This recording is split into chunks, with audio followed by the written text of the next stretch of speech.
بسم اللہ الرحمن الرحیم۔ السلام علیکم۔ قاسم ظفر ایک بار پھر آپ کی خدمت میں حاضر ہے۔ ناظرین اکرام، نیا سال کا آغاز ہو چکا ہے اور مبارکبادوں کا جو سلسلہ ہے وہ بھی جاری ہے۔ ہم تو تب مبارکباد دیں گے، ہمارا تو تب نیا سال شروع ہوگا جب جبر، بربریت، فسطائیت، یزیدیت کی یہ طویل رات کا اختتام ہوگا، جب پاکستان کے لوگوں کو انسانی بنیادی حقوق ملیں گے، جب پاکستان میں لوگوں کو بولنے کی آزادی ہوگی، جب پاکستان میں ووٹ کے ذریعے حکومتوں کو لایا جائے گا، جب پاکستان میں ووٹ کے ذریعے حکومتوں کو گرایا جائے گا، جب پاکستان کے فیصلے امریکہ میں نہیں ہوں گے، جب پاکستان کے فیصلے پاکستان میں ہوں گے، جب فیصلے اپنے لیے نہیں، اپنے پیاروں کے لیے نہیں بلکہ پاکستان کی عام عوام کے لیے ہوں گے، تب ہمارا نیا سال شروع ہوگا اور ہم تب مبارکباد دیں گے۔ خیر، تاریخ بدلی ہے تو دعا کی جا سکتی ہے کہ 2025 جبر، بربریت، فسطائیت اور ظلم اور یزیدیت کا آخری سال ہو، پاکستان عروج کی طرف جائے، پاکستان ترقی کی جانب جائے اور پوری دنیا میں ظلم کرنے والوں کو اللہ تعالیٰ نیست و نابود کرے، ان کو تباہ و برباد کرے اور اللہ تعالیٰ مظلوموں کی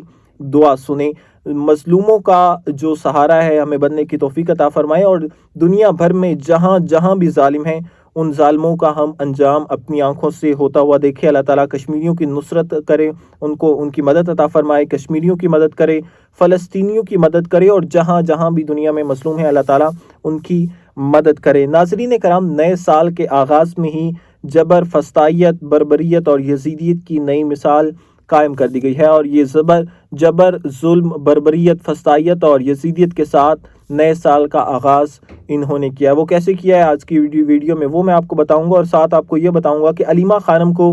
طویل عرصے کے لیے جیل میں بھیجنے کی تیاری مکمل کر لی گئی ہے۔ ٹاؤٹس پہلے ہی اس حوالے سے خبریں دے چکے ہیں کہ جناب علیمہ خانم کو ایک طویل عرصے کے لیے جیل میں بھیجنے کی جو تیاری ہے وہ مکمل کر لی گئی ہے۔ میں آپ کو اپنی پچھلی ویڈیو میں بھی بتا چکا ہوں کہ انہوں نے جو کچھ بھی کیا ہے اپنے لیے کیا ہے، اپنے پیاروں کے لیے کیا ہے۔ انہوں نے 2025 میں کوئی ایسا کام نہیں ہے جو انہوں نے عام عوام کے لیے کیا ہو، جو انہوں نے پاکستان کے لوگوں کے لیے کیا ہو۔ انہوں نے جو کچھ بھی کیا ہے، پھر چاہے انہوں نے آئینی ترمیم کی ہو، چاہے انہوں نے آئینی عدالت بنائی ہو، چاہے انہوں نے مزید کو ادارے بنائے ہوں، جو کچھ بھی کیا ہے انہوں نے اپنے لیے کیا ہے، اپنے اوپر بنے کیسز کو معاف کروانے کے لیے کیا ہے اور اپنے اہل عیال کو فائدہ دینے کے لیے کیا ہے۔ جو کچھ بھی کیا ہے انہوں نے پاکستان کے عوام کے لیے 2025 میں کوئی ایسا اقدام نہیں کیا جس سے پاکستان کا جو عام آدمی ہے وہ اس کو فائدہ ہو۔ اب یہ علیمہ خانم کو طویل عرصے کے لیے جناب جی جیل میں بھیجنے کی تیاری کر لی گئی ہے۔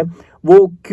کیا کیس ہے، کس کیس میں علیمہ خانم کو جناب یہ جیل میں بھیج رہے ہیں اور کتنے عرصے تک ان کو جیل ہو سکتی ہے، اس پر بات کریں گے۔ ناظرین کرام، 24 نومبر کی کال کا یہ کیس ہے جس پر علیمہ خانم کو پر FIR درج کی گئی ہے، جناب دہشت گردی کی FIR درج کی گئی ہے۔ کہا یہ گیا ہے کہ علیمہ خانم نے عمران خان سے ملاقات کی اور اس کے بعد عمران خان کا جو پیغام ہے وہ باہر آ کر لوگوں کو دیا، پارٹی ورکروں کو دیا، پارٹی کارکنان کو دیا۔ اس حوالے سے ان پر دہشت گردی کی FIR درج کر دی گئی ہے۔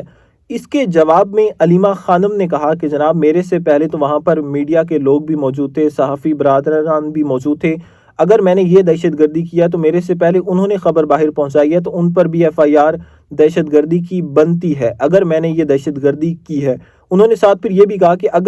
اگر میں نے کی ہے تو صحافیوں نے بھی کی ہے، اور اگر صحافیوں نے کیا تو پھر ان ٹی وی چینلز پر بھی FIR دہشت گردی کی بنتی ہے جنہوں نے اس خبر کو آن ایئر کیا۔ تو اس حوالے سے یہ کیس چل رہا ہے، اور اس کے جو جج ہیں وہ امجد شاہ ہیں ATC کے راولپنڈی کے۔ اب جب یہ درخواست جج صاحب کے پاس کیس جاتا ہے تو جو علیمہ خانم کے وکیل ہیں فیصل ملک صاحب، وہ جج صاحب کو درخواست دیتے ہیں کہ جناب آپ پہلے یہ فیصلہ کریں کہ آپ کے پاس کیا آیا یہ اختیار سماعت ہے یا نہیں، کہ کیا آیا اختیار سماعت آپ کے پاس ہے یا کسی یہ عام عدالت میں کیس آئے گا، نہ کہ دہشت گردی کی عدالت میں جائے گا۔ تو انہوں نے یہ درخواست دائر کی، جج صاحب نے کہا اوکے ٹھیک ہے، میں دیکھتا ہوں کہ کیا واقعی جو اختیار سماعت ہے وہ میرے پاس موجود ہے یا نہیں، کیا آیا یہ جو کیس ہے یہ دہشت گردی کا بنتا ہے یا نہیں، کہ کیا آیا یہ کیس کسی اور عام عدالت میں جائے گا یا پھر یہ کیس میرے پاس رہے گا۔ جج صاحب نے ان کی درخواست ایکسیپٹ کر لی اور یہ صبح کیس لگا، انہوں نے درخواست ایکسیپٹ کی اور شام کو جناب انہوں نے ٹی وی چینلز کو ٹکر فارورڈ کیا اور جن میں کہا گیا کہ جناب علیمہ خانم پر فرد جرم عائد کر دی گئی ہے۔ جب یہ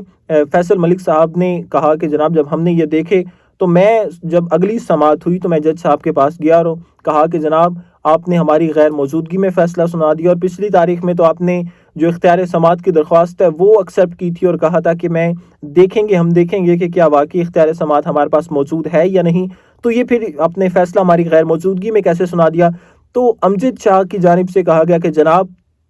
اس کیس کا اختیار میرے پاس ہی ہے۔ انہوں نے وہ جو اختیار سماعت کی درخواست تھی فیصل ملک کی جانب سے، علیمہ خانم کے وکیل کی جانب سے جو درخواست دائر کی گئی تھی اختیار سماعت کی، اس کو مسترد کر دیا اور کہا کہ جناب اس کیس کی سماعت میرے پاس ہی موجود ہے۔ اس حوالے سے اس کیس میں گواہوں کے بیانات جو ہیں وہ قلم بند کرنے کا جو سلسلہ ہے وہ تیزی سے جاری ہے، اور اس میں ٹوٹل 40 سے 50 گواہان ہیں، جن میں سے 15 گواہان کے جو بیانات ہیں وہ قلم بند کر لیے گئے ہیں، اور ٹوٹل 18 گواہان کے جو بیانات ہیں وہ قلم بند کیے جائیں گے۔ اس کیس میں جرا بھی بڑی جلدی سے تیزی سے جاری ہے، اور یہ جو کیس ہے بڑا تیزی سے